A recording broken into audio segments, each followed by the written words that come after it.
الرحمن السلام علیکم everyone, my name is Hadiqa Saleem and welcome back to my channel. انشاءاللہ آج ہم النحو العاشر پڑھیں گے، عوامل النحو کی، جس میں ہم ترجمہ، ترکیب، تشریح وغیرہ کو دیکھیں گے۔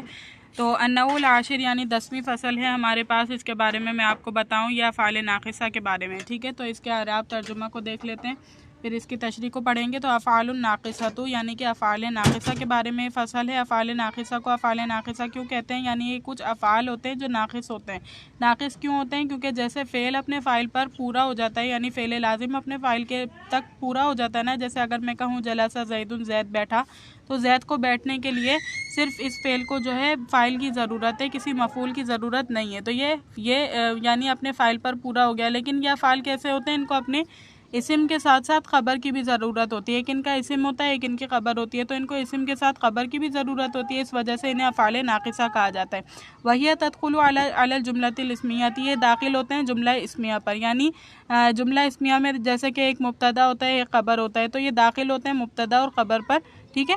فترفع الجزء الاول، تو یہ کیا کرتے ہیں؟ پہلے جز کو رفع دیتے ہیں، یعنی پیش دے دیتے ہیں، مبتدا کو پیش دیتے ہیں، ٹھیک ہے۔ وتنصب الجزء الثانیہ، اور دوسرے جز کو کیا کرتے ہیں؟ نصب دیتے ہیں، ٹھیک ہے، یعنی زبر دیتے ہیں۔ وہی 13 فعلاً، اور یہ کتنے فعل ہیں؟ 13 فعل ہیں، 13 افعال ہیں اس فصل میں جو ہم پڑھیں گے۔ الاول کانا، ان میں سے پہلا جو ہے وہ کانا ہے۔ وہی تجیء علی معنیین، اور یہ دو معنوں کے لیے آتا ہے، ٹھیک ہے۔ ناقصۃ و تامۃ، یہ ناقصہ اور تامہ کے لیے آتا ہے۔ اب اس پر تامہ اور ناقصہ پر 3 طرح کے اعراب جائز ہیں، یعنی مرفوع بھی، مجرور بھی اور منصوب بھی پڑھ سکتے ہیں۔ تینوں کی اعرابی حالتیں الگ الگ ہوں گی، یعنی اگر ہم مرفوع بنائیں گے تو اس صورت میں ناقصۃ سے پہلے احدھا نکالیں گے، اور تامۃ سے پہلے ثانیہ نکالیں گے۔ احدھا مبتدا اور ثانی، یعنی کہ ناقصۃ خبر، مبتدا خبر مل کر جملہ اسمیہ خبری، اور آپ کو پتہ ہے خبر حالت رفع میں ہوتی ہے، اس لیے اس کا اعراب کیا ہوگا؟ ناقصۃ پیش کے ساتھ ہوگا۔ اسی طرح تامۃ میں بھی ثانیہ مبتدا اور تامۃ خبر، خبر حالت رفع میں ہوتی ہے، اس لیے اس پر پیش آئے گا۔ منصوب ہونے کی صورت میں یہ آنی کا کیا ہوں گے؟ مفعول بھی ہوں گے، یعنی یہاں یہ کہا جائے گا آنی، یعنی میری مراد اس سے ناقصتاً، یعنی ناقصہ ہے، صحیح ہے۔ تو آنی فعل و فاعل ہو جاتا ہے، ناقصتاً کیا ہو جائے گا؟ مفعول بھی ہو جائے گا، اس وجہ سے یہ کیا ہو جائیں گے؟ منصوب ہو جائیں گے، ٹھیک ہے۔ اور ناقصتاً کو معطوف علیہ بنائیں گے، اس صورت میں واو حرف عطف، اور تامتاً کو معطوف علیہ کا اعراب ایک جیسا ہوتا ہے، پھر یہ دونوں مل کر کیا ہو جائیں گے؟ یہ دونوں آپس میں یہ جو ہے نا آنی کا مفعول بھی بن جائیں گے۔ اور تیسری صورت یہ ہے کہ معنیین کا ہم کیا کریں اس کو؟ معنیین کے اعلی حرف جر، معنیین مبدل منہ اور ناقصتاً و تامتاً معطوف علیہ مل کر ہم کیا کرتے ہیں؟ اس کو بدل بنا دیں، ٹھیک ہے۔ تو اس صورت میں یہ کیا ہو جائیں گے؟ مجرور ہو جائیں گے، کیونکہ معنیین کی یہ کیا بنیں گے؟ معنیین کے لیے مبدل منہ کا بدل بنیں گے نا، مبدل منہ بدل کا اعراب ایک جیسا ہوتا ہے، اس وجہ سے مجرور ہوں گے۔ خیر یہ تو ترکیب کی بات تھی، لیکن اعراب سمجھانے کی وجہ سے میں نے یہاں پر آپ کو یہ بتا دی، ٹھیک ہے۔ پھر ہم نے یہ کہا کہ فن ناقصۃ، یعنی کہ اس سے پہلے ہم نے یہ کہا تھا کانا کا جو لفظ ہوتا ہے، یعنی افعال ناقصہ میں سے جو پہلا ہوتا ہے وہ کانا ہوتا ہے، ٹھیک ہے۔ اب کانا جو ہوتا ہے وہ 2 معنوں کے لیے آتا ہے، ایک ناقصہ اور تامہ، بھی پتہ چل جائے گا ناقصہ اور تامہ کسے کہتے ہیں۔ فن ناقصۃ، پس ناقصہ جو ہوتا ہے تجیء علی معنیین، وہ بھی 2 معنوں کے لیے آتا ہے۔ احدہما، ان میں سے پہلا معنی کیا ہے؟ ان یثبت خبرہا، کہ ثابت ہوتی ہے اس کی خبر لاسمہا فی الزمان الماضی، اس کے اسم کے لیے فی الزمان الماضی، زمانہ ماضی میں، یعنی کہ پہلا معنی کیا ہوتا ہے کہ اس کی خبر جو ہے وہ اس کی اسم کے لیے ثابت ہو رہی ہوتی زمانہ ماضی میں۔ سواء کانا ممکن الانقطاع، برابر ہے کہ اس کا انقطاع یعنی قطع ہونا ممکن ہو، مثل کانا زید قائما، جیسے کہ زید کھڑا ہے، ٹھیک ہے۔ او ممتنع الانقطاع، یا اس کا انقطاع جو ہے قطع ہونا وہ ناممکن ہو، ٹھیک ہے، ممتنع ہو، ٹھیک ہے۔ مثل کان اللہ علیما حکیما، یعنی کہ اللہ تعالیٰ جو ہے علیم اور حکیم ہے۔ تو اس صورت میں دیکھیں، پہلی صورت میں یعنی ہم نے جو کہا کہ ممکن الانقطاع، یعنی جس میں خطا ہونا خبر کا ممکن ہو، تو اس میں تھا کانا زید قائمن، تو قائمن کی حالت جو ہے اس کا ہم نے ترجمہ کیا بتایا کہ زید کھڑا ہے۔ تو اس صورت میں کھڑا ہونا کبھی منقطع بھی ہو سکتا ہے زید سے، کہ ایسا ہو سکتا ہے کہ کبھی زید کھڑا نہیں ہو، صحیح ہے۔ لیکن دوسرا جو جملہ ہے اس میں ہم نے کیا کہا؟ ممتنع الانقطاع کی مثال ہے، جس میں خبر جو ہے وہ قطع نہیں ہوگی اسم سے، یعنی جس کی مثال ہے اللہ تعالیٰ علیم اور حکیم ہے، یعنی علیم اور حکیم ہونا اللہ تعالیٰ سے کبھی بھی جدا نہیں ہو سکتا، ٹھیک ہے۔ اب دوسرا معنی کیا ہے؟ ان یکون بمعنی سارا، دوسرا معنی یہ ہے کہ وہ کس کے معنوں میں؟ سارا کے معنوں میں۔ مثل کان الفقیر غنیًا، جیسے کہ فقیر جو ہے وہ کیا ہو گیا؟ مالدار ہو گیا، صحیح۔ والتامۃ، اب ہم نے یہ کس کی مثالیں بتائیں؟ ناقصہ کی مثالیں بتائیں۔ ہم نے سب سے پہلے بتایا کہ افعال ناقصہ میں سے ایک جو ہے وہ کانا ہوتا ہے۔ اب کانا کے دو معنوں میں استعمال ہوتا ہے، ناقصہ اور تامہ۔ پھر ناقصہ جو تھا وہ بھی دو معنوں کے لیے استعمال ہوتا تھا، ٹھیک ہے۔ ممتنع الانقطاع اور ممکن الانقطاع اور ممتنع الانقطاع ایک معنی تھا جس کا، اور دوسرا معنی یہ تھا کہ وہ سوارا کے معنی میں استعمال ہو۔ تو اب ناقصہ کے دونوں معنی کمپلیٹ ہو گئے، اب تامہ اسٹارٹ ہو رہا ہے۔ تامہ کیا ہے؟ تتم بفاعلھا، جو فاعل پر پورا ہو جاتا ہے، صحیح۔ مثل کانا زید، زید ہے، ای ثبت زید یعنی زید تھا، زید ثابت تھا۔ والثانی، اور دوسرا کیا ہے؟ سوارا، دوسرا جو ہے وہ سوارا ہے۔ افعال ناقصہ میں سے دوسرا کیا ہے؟ سوارا۔ وہی لانتقالی مثلو، اور یہ انتقال کے لیے آتا ہے، یعنی انتقال کا مطلب ویسے بھی آپ کو پتہ ہے منتقل ہونا، ٹھیک ہے، ایک جگہ سے دوسری جگہ منتقل ہونا۔ انتقال، ڈیتھ کو ہم انتقال کیوں کہتے ہیں؟ کیونکہ ہم تو ایسے سمجھتے ہیں کہ وہ مر گیا سے مراد یہ ہوتا ہے وہ انتقال ہو گیا، یعنی ان کی منتقلی ہو گئی ایک جگہ سے دوسری جگہ پر، ٹھیک ہے۔ تو یہاں جو ہے انتقال کے لیے آتا ہے سوارا، یعنی ایک حالت سے دوسری حالت میں جانے کے لیے، بتانے کے لیے آتا ہے۔ مثل سوارا زید غنیًا، جیسے کہ اس کی مثال ہے زید جو ہے غنی ہو گیا، مالدار ہو گیا۔ والثالث، اور تیسرا جو ہے وہ اصبح ہے، صحیح۔ تیسرا کیا ہے؟ اصبح ہے، یعنی افعال ناقصہ میں سے تیسرا اصبح ہے۔ والرابع اضحیٰ، رابع اضحیٰ یعنی چوتھا اضحیٰ ہے۔ والخامس اضحیٰ، اور پانچواں امسا ہے۔ نحو اصبح زید غنیًا، اس کی مثال کیا ہے؟ اصبح زید غنیًا، یا صبح کے وقت زید غنی ہو گیا، ٹھیک ہے۔ واضحیٰ زید حاکمًا، اور چاش کے وقت کیا ہو گیا؟ زید حاکم ہو گیا۔ وامسا زید قارئًا، اور شام کے وقت زید قارئًا پڑھنے والا ہو گیا۔ وہذہ ثلاثۃ قد تکون بمعنی سوارا، اور یہ تینوں جو ہیں وہ سوارا کے معنی میں بھی ہوتے ہیں، یعنی کون سے جو ہم نے پڑھے ابھی، اصبح، اضحیٰ اور امسا، یہ تینوں سوارا کے معنی میں بھی ہوتے ہیں، یعنی انتقال کے معنوں میں بھی آتے ہیں، ٹھیک ہے، بمعنی سوارا۔ مثل اصبح الفقیر غنیًا، یعنی فقیر جو ہے وہ کیا ہو گیا؟ صبح کے وقت غنی ہو گیا، تونگر ہو گیا۔ ایک حالت سے دوسری حالت میں تبدیلی ہوئی نا، کہ پہلے وہ کیا تھا؟ وہ فقیر تھا، اس کے پاس کچھ بھی نہیں تھا، پھر اس کے بعد کیا ہو گیا؟ وہ غنیًا، مالدار ہو گیا۔ وامسا زید کاتبًا، اور زید جو ہے وہ لکھنے والا ہو گیا۔ زید ہو سکتا ہے پہلے جو ہے کیا؟ ان پڑھ ہو، یعنی اسے لکھنا پڑھنا نہیں آتا ہو، امی ہو، لیکن بعد میں کیا بتایا گیا ہے کہ وہ لکھنے والا ہو گیا، ٹھیک ہے۔ ایک حالت سے دوسری حالت میں تبدیلی پائی جا رہی ہے۔ واضحیٰ المظلم منیرًا، اور اندھیرا جو ہے وہ کیسا ہو گیا؟ روشن ہو گیا۔ تو اندھیرے کی روشنی میں منتقلی پائی جا رہی ہے، یعنی بتایا جا رہا ہے کہ اصبح، امسا اور اضحیٰ جو ہے وہ تینوں سوارا کے معنی میں بھی آتے ہیں، ٹھیک ہے۔ اس کے بعد ہم نے کہا کہ والسادس ذلہ، اور جو سادس سے چھٹا ہے وہ ذلہ ہے، ٹھیک ہے۔ والسابع باتا، اور ساتواں جو ہے وہ باتا ہے۔ وہما لاقتران مضمون الجملۃ بالنہار واللیل، اور یہ دونوں جو ہیں وہ جملے کے مضمون کو رات اور دن کے سے ملانے کے لیے استعمال ہوتے ہیں، ٹھیک ہے۔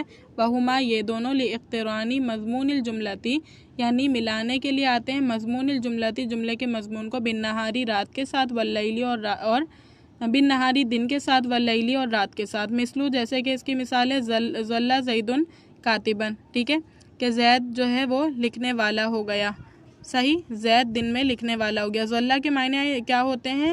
دن کے وقت کے ہوتے ہیں۔ ظل زید کاتبًا، زید دن میں لکھنے والا ہو گیا۔ ای حصلت کتابتہ، یعنی کہ زید نے جو ہے لکھنے کا عمل دن میں حاصل ہوا ہے، زید کے لکھنے کا عمل دن میں حاصل ہوا ہے، ٹھیک ہے۔ وبات زید قائمًا، صحیح، زید رات کو سونے والا ہو گیا۔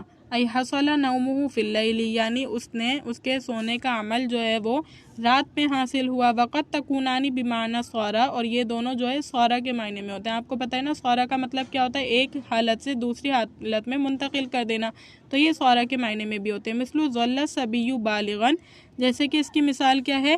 ظل الصبی بالغاً، یعنی جو بچہ ہے وہ بالغ ہو گیا، ٹھیک ہے۔ اس کے بعد کیا مثال ہے؟ کہ وبات الشباب شیخاً، اور جو بوڑھا ہے اور جو جوان ہے وہ بوڑھا ہو گیا، ٹھیک ہے۔ شیخ جو ہے نا بوڑھے کو کہتے ہیں، شباب جو ہے جوانی کو کہتے ہیں، تو وبات شباب شیخاً، اور جو جوان ہے وہ کیسا ہو گیا؟ بوڑھا ہو گیا۔ والثامن، اور آٹھواں کیا ہے؟ مادامہ ہے۔ ورہیہ لتوقید شیء بمدت ثبوت قبرها لاسمائها، ٹھیک ہے، یعنی کہ اس کے کیا معنی ہیں؟ کہ آٹھواں مادامہ ہے اور یہ کسی چیز کو مقرر کرنے کے لیے آتا ہے، ٹھیک ہے، لِأَسْمَائِهَا یعنی اس کی اسما کے ساتھ، یعنی کہ مادامہ کے اسم کے لیے مادامہ کی خبر ثابت ہونے کی مدت ہونے کے ساتھ۔ صحیح، اس کا ترجمہ بتا دیتی ہوں دوبارہ سے۔ وسامن اور 8واں مادامہ ہے، وہیہ اور یہ لِتَوْقِیدِ شَیْءٍ، یہ کس کے لیے آتا ہے؟ مقرر کرنے، توقید کرنا، مقرر کرنا، لِتَوْقِیدِ شَیْءٍ یعنی کسی چیز کو مقرر کرنے کے لیے آتا ہے، بِمُدَّتی یعنی اس مدت کے ساتھ، ثبوتی خبریہ جس میں اس کی خبر ثابت ہوتی ہے، لِاسْمِہا اس کے اسم کے لیے، یعنی یہ کیا کرنے کے لیے آتا ہے؟ یہ توقید کے لیے آتا ہے، کسی چیز کو مقرر کرنے کے لیے آتا ہے اس مدت کے ساتھ جس مدت میں اس کی خبر اس کے اسم کے لیے ثابت ہوتی ہے۔ ابھی انشاءاللہ مثال سے مزید سمجھ آ جائے گا کہ کیا کہنا چاہ رہے ہیں کہ نحو اجلس ما دام زید جالسن، ٹھیک ہے، اس کا مطلب کیا ہے کہ بیٹھو جب تک زید بیٹھا ہوا ہے۔ صحیح ہے، اب میں آپ کو مثال کے ذریعے سے اس قاعدے کو سمجھاتی ہوں جو سمجھ نہیں آیا شاید۔ اجلس بیٹھو، ما دام زید جالسن یہاں یعنی جب تک زید بیٹھا ہوا ہے، یعنی کہ دیکھیں اس جملے میں کیا ہے کہ جالسن جو خبر ہے وہ زیدن کے لیے جس وقت تک ثابت ہے، صحیح ہے، جس وقت تک ثابت ہے اس وقت تک کے لیے جو ہے اجلس یعنی اجلس اس شے کو جو ہے ثابت کیا گیا ہے، یعنی بیٹھنا، تمہارا بیٹھنا حکم دینے والے یعنی محکوم بھی جو ہے جس کو حکم دیا جا رہا ہے اس کے بیٹھنے کو کب تک ثابت کیا گیا ہے؟ جب تک کہ افعال ناقصہ یعنی مادامہ کی خبر مادامہ کے اسم کے لیے ثابت ہے، یعنی جب تک زید کے لیے بیٹھنا ثابت ہے، زید بیٹھا ہوا ہے تم بھی بیٹھے رہو، سمجھ آئی؟ تو وزید قائم مادامہ عمر قائما، ٹھیک ہے، زید کھڑا ہے عمر کے کھڑے ہونے تک، صحیح۔ اس کے بعد کیا ہے؟ والتاسع ما زال، اور تاسع یعنی 9 جو ہے وہ ما زال ہے، والعاشر ما بریحہ، اور 10واں جو ہے وہ ما بریحہ ہے، ٹھیک ہے، والحادی عشرہ، اور 11واں منفکہ ہے، ٹھیک ہے، اور کیا ہے؟ وما بریحہ، اچھا، وثانیہ عشرہ، اور جو 12واں ہے وہ ما فتح ہے، ٹھیک ہے، وَكُلُّ وَاحِدٌ مِّنْ هَذِهِ الْأَفْعَالِ الْأَرْبَعَةِ لِدَوَامِ ثُبُوتِ خَبْرِهَا لِأَسْمَائِهَا مُسْقَبِلَهُ، ٹھیک ہے، ان میں سے ہر ایک ان کی خبر کو ان کے اسماء کے لیے ثابت ہونے کے دوام کے لیے استعمال ہوتا ہے، ٹھیک ہے، ان میں سے ہر ایک، وَكُلُّ وَاحِدٍ مِّنْ هَذِهِ الْأَفْعَالِ الْأَرْبَعَةِ، ان میں سے ان چاروں میں سے ہر ایک لِدَوَامِ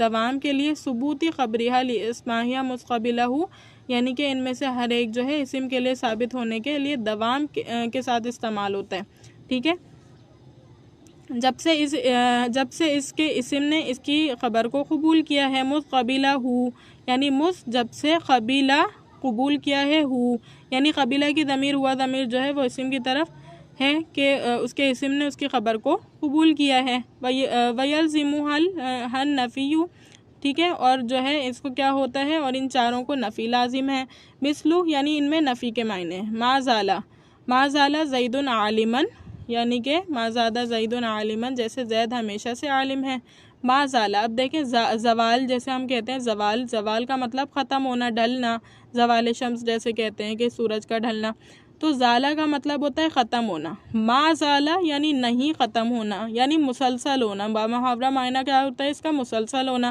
ما زال زید عالما، زید ہمیشہ سے عالم ہے، وما بریح عمر صائما، اور عمر ہمیشہ سے روزے دار ہے، ٹھیک ہے، وما فتح بکر فاضلا، اور بکر جو ہے وہ ہمیشہ سے فاضل ہے، ٹھیک ہے، اور اس کے بعد ومن فکا سعید عاقلا، اور سعید جو ہے وہ ہمیشہ سے عقل مند ہے، ٹھیک ہے، اور وثالث عشرہ، اور جو ثالث عشرہ 13واں ہے، لیسا ہے، ٹھیک ہے، لیسا ہے، وہی لنفی مضمون الجملتی، اور وہ مضمون جملہ، ٹھیک ہے، اور وہ جملے کے مضمون کی مضاف الیہ مضمون کے جملے کی نفی کے لیے آتا ہے، مثل لیسا زید قائما، جیسے کہ اس کی مثال ہے کہ لیسا زید قائما، زید کھڑا نہیں ہے۔ اب تو ہم نے اعراب ترجمہ کیا ہے اس کا، اب ہم جو ہے اس کی تشریح کریں گے، مزید اچھی طریقے سے بات سمجھ آ جائے گی، ٹھیک ہے۔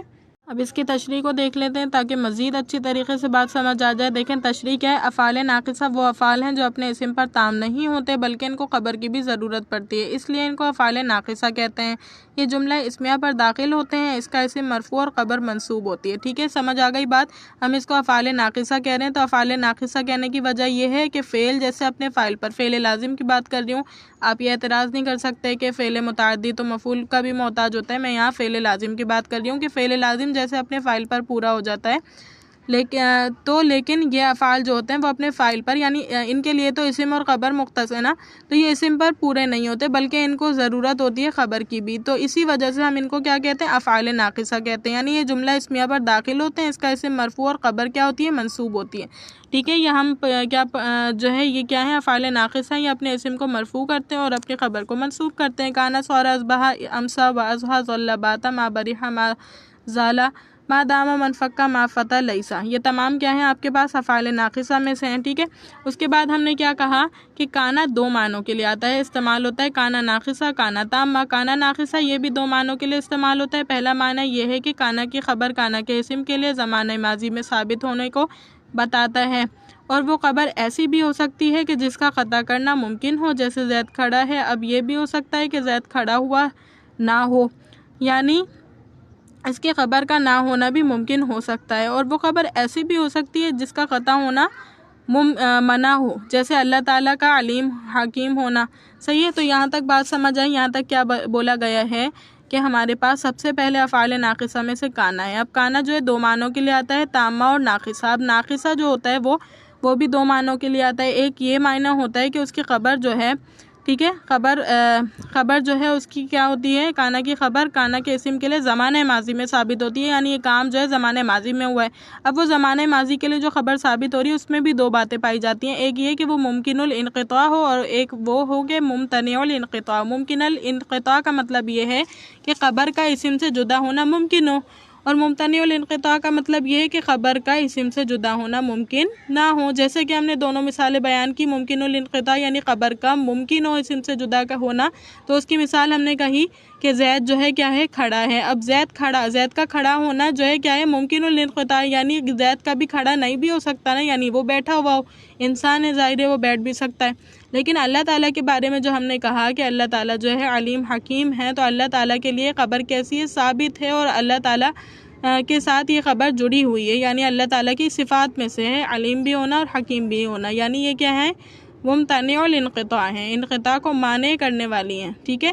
تو یہ ایسی خبر ہے، ٹھیک ہے، یہاں تک ہم نے پڑھا ہے۔ تو یہ ایسی خبر ہے کہ ممکن نہیں ہے، یعنی اللہ تعالیٰ ہمیشہ سے علیم حکیم ہے، یعنی ایسا ممکن نہیں ہے کہ یہ خبر اللہ تعالیٰ کی ذات سے جدا ہو جائے، ٹھیک ہے۔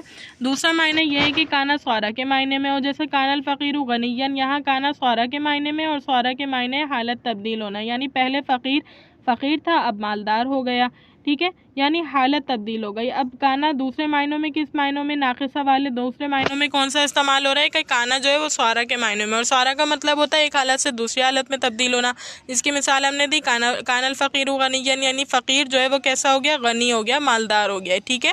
تو اس میں کیا ہو رہی ہے؟ فقیر کی حالت تبدیل ہو رہی ہے۔ پھر ہم نے کہا کہ کانا تامہ جو ہے کانا کی دوسری قسم ہے۔ کانا تامہ ایسے فعل کو کہتے ہیں جو اپنے فاعل پر پورا ہو جائے، جیسے کانا زید ہے، اس مثال میں زید اس کا فاعل ہے، اور کانا اس کا جو ہے کیا ہے؟ اس پر پورا ہو گیا، اس لیے مزید ضرورت نہیں ہے۔ کانا تامہ کیا ہے؟ جو تامہ کے نام سے ہی پتہ چل رہا ہے، تامہ کا مطلب ہوتا ہے پورا ہونا، تمام ہونا، پورا ہونا، ٹھیک ہے۔ آپ ریلیٹ کر کے یاد رکھ سکتے ہیں کہ پورا ہو گیا یہاں پر، یعنی کانا جو فعل ہے وہ اپنے فاعل پر پورا ہو گیا، تو یہ کیا ہو جائے گا؟ کانا تامہ ہوگا، ٹھیک ہے۔ پھر ہم نے کہا سوارا یہ دوسرا فعل ناقص ہے، اور یہ حالت کی تبدیلی کو ظاہر کرتا ہے، جیسے سوارا زید غنیًا۔ اب سوارا نے زید کی حالت کی تبدیلی کو بتایا ہے کہ زید پہلے مالدار نہیں تھا اب مالدار ہو گیا ہے، ٹھیک ہے، تبدیلی آئی ہے کہ زید پہلے مالدار نہیں تھا اب مالدار ہو گیا۔ اب جلدی میں اس کو کمپلیٹ کرتی ہوں کیونکہ ہم نے کافی جو ہے ترجمے میں پڑھ لیا ہے، اب ذری سی بس تصحیح کرنی ہے اس کی، بس ہمیں ذہن میں بیٹھ جائے گا۔ اصبح امسا اضحیٰ، اصبح کا مطلب ہے صبح کے وقت، اضحیٰ کا مطلب ہے چاشت کے وقت، امسا کا مطلب ہے شام کے وقت، ٹھیک ہے۔ تینوں افعال اپنی خبر کو اپنے اسم کے لیے ان اوقات میں ثابت کرتے ہیں جن کے لیے بیان کر دیا گیا۔ صبح کے وقت اصبح آئے گا، امسا شام کے وقت آئے گا، اضحیٰ چاشت کے وقت آئے گا، ٹھیک ہے۔ یہ تینوں افعال کبھی سوارا کے معنی میں بھی ہوتے ہیں، یعنی حالت کی تبدیلی کو بھی ظاہر کرتے ہیں۔ اصبح زید غنیًا، جیسے زید مالدار ہو گیا، سوارا نے اس کی حالت بدل دی کہ زید مالدار ہو گیا۔ امسا زید کاتباً، یعنی شام کے وقت زید کیا ہو گیا؟ لکھنے والا ہو گیا، لیکن سوارا نے اس کی حالت بدل دی، ٹھیک ہے۔ اصبح المظلم منیراً، اندھیرا روشنی میں بدل گیا، سوارا کی وجہ سے اس کی حالت تبدیل ہو گئی۔ ظل باتا، ظل کے معنی دن اور باتا کے معنی رات کے ہیں۔ پہلا معنی یہ دونوں جملے کے مضمون کو دن اور رات میں ثابت کرتے ہیں، یعنی یہ بتاتے ہیں کہ کام دن میں ہوا اور رات میں یا رات میں، ٹھیک ہے۔ یہ پہلے یہ کیا بتاتے ہیں، دن میں کام ہوا یا رات میں۔ ظل کا مطلب دن اور باتا کا مطلب رات گزارنا، باتا، ٹھیک ہے، رات کی باتیں۔ تو ظل زید کاتبن یعنی کہ زید دن میں لکھنے والا ہو گیا، ٹھیک ہے، یہاں تک کہ سمجھ آئی۔ اس کے بعد یعنی لکھنے کا عمل اس کو دن میں حاصل ہوا۔ باتا زید نائمن، زید رات کو سونے والا ہو گیا، یعنی سونے کا عمل رات کو حاصل ہوا ہے، ٹھیک ہے۔ اس کے بعد ہم نے کہا کہ یہ دونوں کبھی سورہ کے معنی میں بھی ہوتے ہیں، یعنی ظلہ اور ظلہ جو ہے ہمارے پاس، اور باتا جو ہے یہ کبھی جو ہے رات کے سورہ کے معنی میں بھی ہوتے ہیں، جیسے ظلہ صبی بالغن، بچہ جو ہے وہ جوان ہو گیا، بالغ ہو گیا، صحیح۔ اس میں بچے کی اسٹیٹ کو بیان کیا گیا۔ اور مادامہ، آٹھواں فعل ناقص مادامہ ہے، یہ کسی چیز کا وقت متعین کرتا ہے کہ جب اس کے اسم کے لیے اس کی خبر ثابت ہوتی ہے، جیسے اجلس مادامہ زید جالسن، میں نے بتایا نا کہ اس کے اسم کے لیے اس کی خبر جب تک کہ ثابت ہے یہ ثابت کرتا ہے اس چیز کے ساتھ بھی۔ اب یہاں اس مثال میں بیٹھنے کا حکم دیا گیا ہے، اور یہ حکم اس وقت تک ہے جب تک کہ مادامہ کی خبر یعنی اجلس مادامہ کے اسم یعنی زید کے لیے ثابت ہے۔ زید کے لیے وہ خبر جو ہے بیٹھنا جب تک ثابت ہے تو وہ اجلس کے لیے بھی اس وقت تک ثابت رہے گی، ٹھیک ہے۔ دوسری مثال زید قائمن مادامہ عمر قائمن، اس مثال میں زید کے کھڑے ہونے کا وقت بتایا گیا ہے کہ جب تک عمر کھڑا ہے زید کو کھڑا ہونا ہے، ٹھیک ہے۔ نواں مازالہ، 10واں ما بریحہ، 11واں منفقہ، 12واں ما فتح، یہ چاروں افعال ہمیشگی کے لیے استعمال ہوتے ہیں، یعنی یہ بتانے کے لیے آتے ہیں کہ ان کی خبر ان کے اسم کے لیے ہمیشہ ثابت ہے۔ دوسری بات یہ ہے کہ نفی کے ساتھ آتے ہیں، جیسے مازالہ زید عالمن، مازالہ کہ زید کو ہمیشہ عالم ہونے کو ثابت کرتا ہے، اور یہاں ما نافیہ ہے، اور زالہ کے معنی ہیں زائل ہونے کے ہیں، ٹھیک ہے، زائل ہونے کے ہیں۔ مازالہ کے معنی ہمیشہ سے ہونا، زائل نہ ہونا ہے، ٹھیک ہے۔ زالہ کا مطلب میں نے بتایا نا، زائل ہونا، ختم ہونا، قطع ہونا، اور ما کا مطلب نہیں ہونا، یعنی قطع نہ ہونا، مسلسل ہونا۔ با محاورہ مطلب کیا ہوتا ہے، مسلسل۔ جیسے ہم ترجمہ کرتے ہوئے با محاورہ ترجمہ کرتے ہیں، ایک لفظی ترجمہ ہوتا ہے، لفظ میں تو لفظ با لفظ ہوتا ہے، ٹھیک ہے، لیکن با محاورہ کیا ہوتا ہے، جیسے ہم بات کرتے ہیں اس طرح کا با محاورہ ہوتا ہے۔ تو اس کا با محاورہ مازالہ کا، ما کا مطلب ہے نہیں، اور زالہ کا مطلب ہے ختم ہونا، قطع ہونا، ٹھیک ہے۔ تو نہیں قطع ہونا یعنی مسلسل ہونا، کانسیپچول جو ہوگا اس کا ترجمہ، ٹھیک ہے۔ امید کرتی ہوں لیکچر اچھی طریقے سے سمجھ آیا ہوگا۔ اللہ تعالیٰ سے دعا ہے کہ اللہ تعالیٰ اس پڑھنے پڑھانے کو اپنی بارگاہ الہی میں قبول و منظور فرمائے۔ وآخر الدعوانا الحمد للہ رب العالمین۔ السلام علیکم۔